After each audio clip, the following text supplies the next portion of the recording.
Dummy Switch Pod. Yes, sir. Yes, sir. The boys are back. The boys are back. How are you, Chris? Good as look. I'm feeling good. Happy box. I mean, what a way to finish the tour. So yeah, can't complain in yourself. Good myself. The Jukskei derby. I think that was the highlight of the week for me. What was it? URC. Yeah, the URC. Oh, URC. The URC is back. The URC is back. I'm good myself. The Dan Carters of podcasting. Here to give your opinions, our flagrant views, and of course share your own. Let's get the subscriptions up. Let's get the comments, the likes. Let's engage. Church announcements. Obviously, you can find us here: Spotify, Apple Podcasts, and yeah, like I said, URC is back, and as quickly as it was back, it's now gone away. Yeah. It's gone away, but we'll get into the action that was. It's now going into Champions League, Europa League. We'll see. You know, those ones we still, as much as we're in Europe, we're still getting acclimatized to those things. Yeah. Look, I think out of all the teams, maybe right now, based on URC form and away form, maybe Stormers are looking like they could do something in the Champions Cup. But yeah, we'll see. But for me, really, it's what I think we've been hopping on about it for a long time. Code is that in the Champions Cup, we need to challenge. In the URC, we know we can challenge, and we need more consistent the way we're seeing that with the Stormers. But everybody else is in South Africa is still struggling. So hey, we'll see with the Champions League in Europa. So yeah. Yeah, just news of the week, news of the day, especially Boks Rugby World Cup group. We've got Italy, Georgia, and Romania. Boring group, if I must say so. But again, it's like we seem to get paired with these teams, Georgia and Romania. We see them every World Cup, and then besides that, after the round of 16, we're looking at New Zealand waiting for us. We're looking at France waiting for us if results go the way that we think they'll go. And I think the winners of the draw are France. Yeah. I think they're the winners. And then, I think another group that looks nice is the group that Zimbabwe is in. But besides that, it's going to be a hard road, but that's the road that we've taken this past time. So it's going to be a road that we've traveled. We must travel it again. Yeah, look, I think for me, it wasn't going to matter who was going to be in our draw. This draw I like because it's going to give us a chance to keep on honing the craft at scrum time, because we know Georgia, they're going to want to scrum. Romania will want to scrum. Italy, we've seen Italy. I think across the board, we should, look, the Boks, they've got a good thing going. And I think, this draw is, it'll suit the Boks, in terms of preparation. And then going into knockouts, that's where the real action is going to begin. So it'll be like a little mini preseason in the World Cup. That's I think probably how they'll look at it. In order to, hit the knockouts and again, 3-peat is on the cards. So yeah, man, but a long time to go before we get there. Yeah, and this time, guys, please, we don't need so much drama. There was even drama before we went to the World Cup. Pollard is injured. This guy is injured. Then they're coming. We've only got one hooker. So guys, please. We don't need. I know it's good for chasing the Sun 3. I know it's good for the television show. But in terms of us and supporters, maybe let's take it a bit easier on us this time. And then I think this is going to be I foresee this being another like a statement World Cup. It feels like it needs to be a statement World Cup too. Just rubber stamp the dynasty. So it will happen. It'll happen. Yeah, and the Boks have really taken this year seriously. I mean, you're always going to want to compete against the New Zealands, the Australias when it comes to rugby championship, but they followed through the whole year, and that's what we've seen in this November test period is that they followed through the whole way. And even up until Wales, until this game, if we're going to talk about this game, many guys missing. You see Pollard in Pretoria, he wasn't even on the bench. We see a few guys there in Munster. We see a few guys in Connacht even playing that could have been involved in this, but outside of the test window. And lots of changes. Esterhuizen gets a go at 12. He's become one guy that's very much integral to what the Boks do right now. Yeah. And before it was the 6-2, then the 7-1, and it was always Kwaka that was the guy that could make that possible. But it's like Esterhuizen has now cemented his place in the team sheet to say that we have to have that guy if we're going to continue doing this thing that we're doing. So he's further. I think this game was a rubber stamp to that, to say that going forward, how vital he's going to be. And I would say you can learn a lot more in loss than in victory. Yeah. This game, it was a victory of high margins. I don't feel like we learned anything. And it's kind of hard to speak about because it did look like a training run and it did look uncompetitive. And even on the eye, there was one or two moments that were nice, but a lot of it was set piece. A lot of it was pick and go tries. A lot of it was bully ball. A lot of it was not that entertaining for such a high score margin.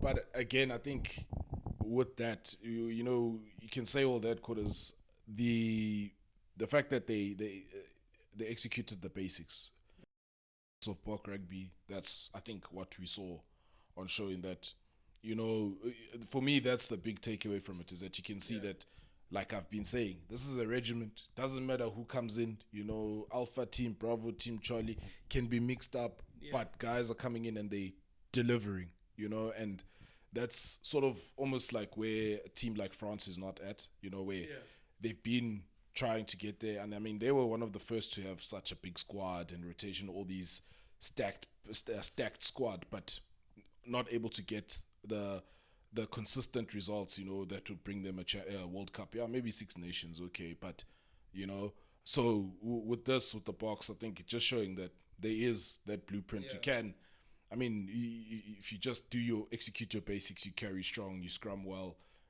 defensively, you making the reads, you will get the result, especially against sort of a Wales team that's really in a very bad position right now, but yeah, look, we expected the Boks to dust them, and for me, it was good to see that, it doesn't matter who was playing, the different combinations, how things, they executed, worked well. There were little challenges here and there, but, they overcame, they overcame, handled whatever Wales was threw at them, and dished it right out. But one thing I'll say is, Wales is, they took it like men, I know they think about it. It's the only team almost in the Northern Hemisphere that takes a beating like men without whining and complaining and things like that, So I respect them, I respect them. They'll be back in World Rugby, but they got dusted, eh? Yeah, it was heavy defeat. All I can take is that we have built. It's been a full year of preparation towards the World Cup where they haven't taken their foot off the gas, and it's been a thing of end of year tour. Before it was the time to test out youngsters, give guys one or two caps, and then sometimes you never see those guys again. You never see you see a Luis Kruger get one cap versus Wales, then you never see him again in a Bok jersey. So what they've done is we're no longer seeing those one or two cap Boks. Is what you're seeing guys come back like Ben Jason Dixon and Klabakanya. It's good after the year he's had. You've seen guys come back into the fold. So I guess that's a positive in that we've taken this whole year up until the very end to build on it. We've cemented certain places. Certain players have cemented. Moody has taken that next step up to say that he's ultimately comfortable at this level. Sasha's cemented. He is comfortable at this level. He's cemented the 10 jersey. He's acclimatizing. Like you said, André Esterhuizen. Yeah, and just to go on the game, set piece tries, pick and go tries, Sasha, quick tap, Moody, that breakaway for him for the interception. And then the big moment, what the game will actually be remembered for, won't be the scoreline, but it will be for Etzebeth and the eye-gouging situation, which they've postponed judgment and ruling. I don't know. New evidence. I don't know if they postponed it because of the World Cup draw, that they want attention. They want attention and eyes on that, but they've postponed it. For me, in that situation, yes, he comes into the more late, puts the shoulder in. Guy takes offense to it. There's a hand on his face. Yes, but ultimately it is inexcusable. And I'm not going to be one of these South African supporters. No, but what he did was wrong. Yeah. It's inexcusable, and he's going to face the punishment. He's going to do the time. It wasn't necessary. You could argue for mitigation. I'm not going to argue for mitigation. Um, there's things about saying sorry now. Apparently, you must say sorry on the field. I don't know if he said. Apparently that's it's vital evidence. Yeah, it's vital evidence that you say sorry. So for me, it's inexcusable. I'm not gonna sit here and say like, oh, he did this because of this. It's in the modern game. You fortunately or unfortunately, you can't get away with that. Yeah, and I mean, like, regardless, even if he was provoked, the fact of the matter is that he retaliated. You know, and more often than not, especially on the rugby field, we've seen retaliations being penalized more than the provocation. So, brain fart. You know, I think the box, the group, the management will be upset. You know, because after working so hard to sort of almost try and clean up the reputation of the box and to have one of the most disciplined players. That's I think it's his first red card. I think, if I'm not mistaken. You know, I don't know.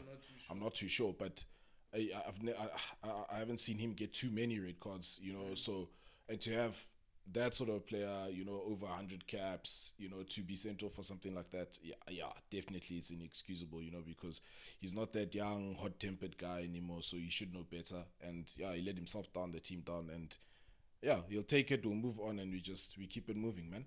You know, it's one of those things. Yeah, it is what it is. We just have to move forward. Only other thing in closing with the Boks is that it's going to be hard to break into this team. It's going to be very hard for guys to break into this team. You think about Willemse, he's done a good job to come back and kind of reclaim his position as a starting 15, where Fassi took his chance before. And that's the level of competition that we're going to see. And the guys that have been given a chance, you can't, in recent memory, there's no guy that's let us down to the extent where you can say, okay, this guy must go. Fair Flight, Moene van der Berg, not many people's cup of tea, but at the same time, when he's been there, he's delivered. Reinach, he's ascended in the ranks from what we had five scrum halves. One stage, maybe he was the fifth scrum half. Now he's number one. It's going to be tough to break into this team, and especially if you don't have the requisite skills. I mean, like, Papier is playing well, but does he have that box kicking ability, that consistent box kicking ability? Jaden Hendrickson, can he get back in? So it's a tight group now. They've tightened up the group. It is a good pool of players, but it is a tight group of players, and it's going to be very difficult for someone to get into that squad or even to get back into that squad. And as URC goes, I think we'll just keep an eye on that and see guys who will want to reclaim their place. The guy who did put his hand up midweek was Ruan Fenter. He said he's trying to get back in the fold. And if we're going to move on to now Lions versus Bulls, or Bulls hosting the Lions rather, he put in a big shift, and he wasn't just talking. He wasn't just talking. He put in a performance to match what he said. So we'll keep an eye on those players. And Jukskei derby. Good result for the Lions. What do you think about it? Before I get it, what do you think about it? Look, I think what you saw is that the Bulls, they still have a lot of issues in terms of finding or just settling in terms of how they want to play, understanding the coach, because we even saw it there at the end, how they also, they were fighting back. It was almost, especially the first half, it was almost like blow for blow, and then the Lions had that period where they just extended their lead, and the Bulls came back. So, I feel the Bulls, you'll be upset because you're not used to this, but there's some good things, there's good players, some good things that they were able to put together. But then the Lions, the intensity that they came with, I think, they knew they're going to loft this and they're going to have to do something, and they're going to have to go at these guys, and they did. And hey, look, credit to Cash. That guy, I don't know, he must have something there that's keeping him, because now the results are coming, so. Yeah, what more can I say about that? Other than, like, there was also some pretty at times pretty poor defense, as well from both teams, where it was easy sort of getting meters, but it's the pressure, it's a derby, and yeah, at the end of the day, I think the Lions just had a little bit more than the Bulls, but we'll see, because I don't know if they've got a reverse fixture upcoming, so it may be one of those where each team wins away, but we'll see. We'll see. I still say give Akers a chance. Yeah, I'm fully in support of Akers. Obviously, because I'm a Lions supporter, I think he's a good coach. He's taking us to finals, but it seems like the Bulls fan base doesn't rate him at all, and they don't really want to give him time. Coming into this game, there's been that long break, so you've basically had a mini preseason of about 5 weeks. So this is literally where your coaching is going to show, and it's going to show what you're trying to implement. Training ground, is it going to translate onto the field? And it has done for the Lions. For the Bulls, unfortunately not. For the Stormers, it also did. For the Sharks, it didn't. So I think these are also good measuring sticks for coaches. This game, like you said, first 20 minutes just feeling each other out. Defensive pressure, Henko van Veek, Mpeku scores a try. And that was poor execution from the Bulls. Yeah, poor execution from the Bulls as well. The Lions, quick recycling, quick ball, go forward ball, making meters, like you said, maybe too easily in making meters. But the recycling, the way that they were getting that ball out fast. Nico Steyn, I've been a critic. Me too. He had a good game. And yeah, the Bulls were nowhere until they could lean on their set piece, and they scored 2 set piece tries, get them back into it just before halftime. And then after that, the Lions, they just took it away. They just continued where they took off in the first half. Bronson Mills beating the allegations on the field. It was his best performance in a Lions jersey, especially at this level. He's had good Curry Cup performances, he's playing but for his life right now. He's playing for his life. Yeah, he's playing for his freedom. He's playing for his freedom. He's got a lot of legal bills also. Hey, he's so got to get that bonus, that 50-22 bonus. Yeah, that 50-22. Yeah. Other guys that stood out, Cheswell Euster, he's danger man. I like him. Yeah, very, very good performance for him. And Gianni Lombard just got an opportunity to express himself. I don't think there's anything else besides that. It's just the Lions took a roll on after that, and the Bulls sort of crumbled. They'll want to find galvanizing moments during the game. They found it in their set piece, but they'll have to find it in other means when they're not getting it going. Yeah, the Bulls, I kind of feel like they've got the set pieces, they've got the pack. They're just lacking a little bit of a hard edge, just a little bit.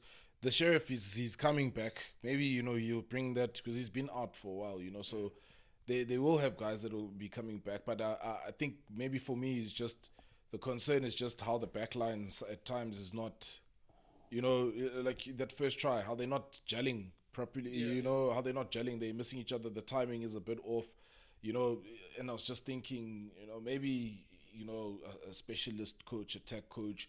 I foresee perhaps there'll be some coaching additions maybe or changes there at the Bulls to try to get more out of their attack, because right now it's almost like it's relying more on the individuals, on those breaks, and then it's always the supporting line from Papir that, once they get on the outside, then they can, expose you, but they're lacking a bit of something there, for me.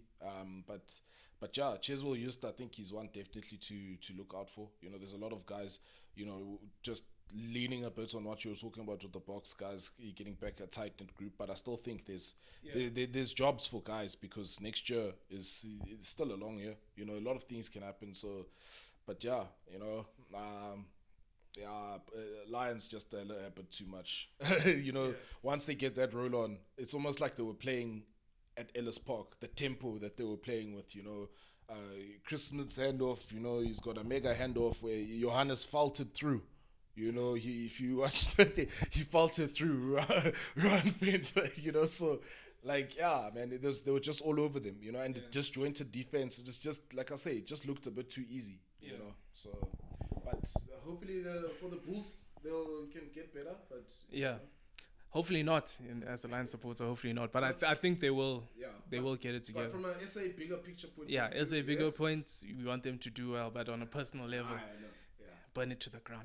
Yeah. Only other thing from that game, Kieran Horn, he said he wants to remain in South Africa. So now it's a tug of war 3 ways between the Bulls, the Sharks, and the Lions. The Lions, when you see a player like that put points on the board week after week, and then you still don't want to pay the guy. Lions are about to do it again. You still don't want to pay the guy. You still don't want to. Lions are about So to do it yeah, again, it looks like most likely, and you see how much of an influential player he literally puts points on the board and prevents points in the other way. Yeah. So someone that's that effective, you're letting him walk out the door like Chitukas, like this. Yeah. So that's another thing to keep an eye on. Moving on, Munster versus Stormers. Dylan Mart, he gets his. We have to be happy for him. Yeah, we have to be happy for. Yeah. Yeah, he was talking about running with steel toes to practice. Running. He said 5 kilo. Running 5 kilometers to practice in steel toes, and for him to get this reward and to get a try. Stormers, Munster were brilliant in the first 30 minutes, 20 minutes. Stormers slowly crept their way back into it, and how they did that is they just rolled up the sleeves.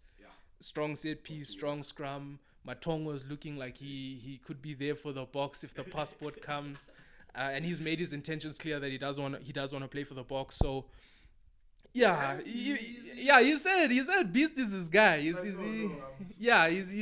wanna win. Yeah. He's like, I wanna win. Yeah, so especially with Zimbabwe going to the World Cup and you're still saying, Like, hey, no, I still, So there's just that, and I felt reffing was actually very good in this game. Harsh yellow in the beginning, but like it was consistent reffing throughout.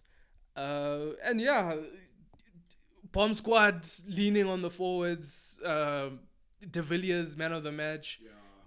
And I just feel like they rolled up their sleeves.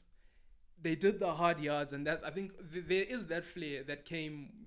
Those passes, the runs, the flair, but it all starts with that hard work and guys rolling up their sleeves and doing that hard work, and they were rewarded for it. Munster came close, but the damage was done. Yeah, and the Stormers look more like a proper team in the sense that like can see they're playing for each other, and I've said this before. I think the difference is also the leadership of Rowan now, it might not be as apparent to everybody, but I really think him there, and you even saw with his try, it's also even from a defense point of view how they just consistently it's all about working hard, and like you say, they rolled up their sleeves and they shut the crowd up. That was the main thing. They made sure that there's no noise to bring Munster back, to resuscitate them. No, it doesn't that, and they've got the formula to winning away from home, and especially, to go do it at Munster. Yes, in Munster, they're still a good club, but they're not like that Munster. That Munster, Paul O'Connell's Munster. They're not that Munster that but still to go do that in Ireland, it's Dobson. There's been times where he's been on shaky ground himself, and at the moment it looks like he's brought it back. So Stormers looking really dangerous. They're looking dangerous. Yeah, I think these two teams actually mirror each other in terms of like they're the equivalent of each other in each other's countries, where even top of the league challenge between the two of them, both doing well. So I think even that clash showed that. It did show that, and it also the players that they have are like those borderline fringe internationals that are like now getting them week on week results. Mattia, he's a mercurial fellow. He has times where he maybe tries to do too much razzle dazzle, too much time with Haaland maybe, and then but he's found the balance. So like you saw the cross kick, stuff like that. So it's more like a level headed, because he has that thing where he'll just throw. He'll just do. So I think he's found a good balance. Leading point scorer so far. They've found that balance. They found a squad, which I felt like with the player drain that they had before, in the past season, that they were just falling off season by season by losing personnel. But I feel like they've got a proper squad now, and they'll be able to push for again end of tournament. Yeah, they'll get there. They'll get there, Connors. Yeah, moving on to the Sharks versus Connacht. They played. Yeah, again, this is a free podcast. You'd have to pay me to watch that game. So unfortunately, I just saw the result. I didn't watch the game. There's no notes. There's no notes for that one. There's you're gonna have to explain to me. You're gonna have to explain. Look, let me tell you. Sharks scored, and then when Connacht hit back immediately, I knew what it was gonna be. I turned off the TV. I'm not gonna lie, because I wasn't gonna put myself through that. Especially not that late at night after the box. It's worrying. The more things change, the more they stay the same at the Sharks. Yeah, you can see the individuals. The guys that have got the things, they've got the things. But put that in contrast with the Stormers. Like I was saying, the Stormers look more like a team. This doesn't look more like a team. This just, I don't even know what to call it. They're not there yet. It's going to be a very long season. All we can do is just, we keep on supporting because Ketile, you can't change. And not that I want to, but yeah, it's becoming difficult, to deal with the lack of results from the Sharks, So, yeah, I watched a bit of the highlights afterwards.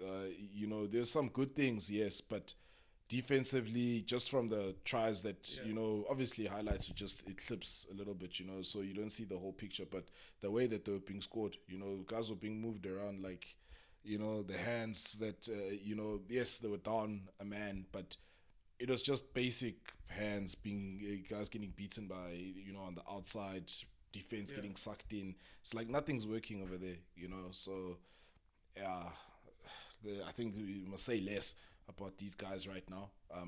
Like I said, we live in hope. Yeah, a transitional period for the Sharks. I mean, also, like, coming out of those 5 weeks mini preseason, you would have wanted them to come and show something. And then also you're getting guys like George Whitehead now starting at 10, where this is... I was shocked a little bit. This is the franchise. This is the money. The guys that throw the money around. These are the guys, and you're now digging to Curry Cup. I thought that was what the Lions do. I thought we saw a few of those guys at the Lions, but now we're seeing it at the Sharks. So again, it's like, what happened to Nivaldo Fleurs? He's gone. I think he's at the Cheetahs now. Nivaldo Fleurs at the Cheetahs. Yeah, but can you imagine? It's like, you think about it. When they brought him in from Varsity Cup, the way that he was playing at Varsity Cup. Yeah. Then you look at how he just wasn't able to kick on at the Sharks. For me, I believe, I don't know, maybe what's going on in a personal situation, but gross mismanagement of talent. Because there's a guy that could play 10 or 15, young enough still. Yes, George Whitehead, nothing against him. He's got the experience and things like that. But this is not what the Sharks need right now. It's not, and even like you say, after the 5 weeks, you've got guys there that, they're knocking on the door of the box. Rassi, I think, watching the post-match interview, he did speak about, the players on the fringe groups, that there were guys that were not even on tour, that even next year, this autumn Nations Cup tournament, that, by the sounds of it, there's opportunities for guys to be playing there. I don't think that's the big focus. The focus is the tour and also building to the World Cup. So you'd expect that the guys that are within the Sharks ranks that are close enough to be in the Bok setup, they want to show. Yeah, you saw a little bit there, Jaden, Mapimpi. The guy, like I said, the guys that have got something, you can't take that away. But as a team, as a collective, they trash, man. I'm sorry, but they trash. Yeah, we'll see what happens when the Boks return, and then obviously Champions Cup. It's probably not going to change. It's probably, the Boks have been there before. It's probably not going to change. They were there before. But it's two Champions Cup. Any closing remarks from you? I'm getting angry now. Okay, no closing remarks from Chris. I'm mad. I'm getting out of here, man. Like, after 5 weeks. Yeah, He had 5 weeks. weeks. They were playing touch for 5 weeks. Man. But yeah, that's it from us, guys. Dummy Switch Pod. Yeah, man. Thanks for watching. Thanks for listening.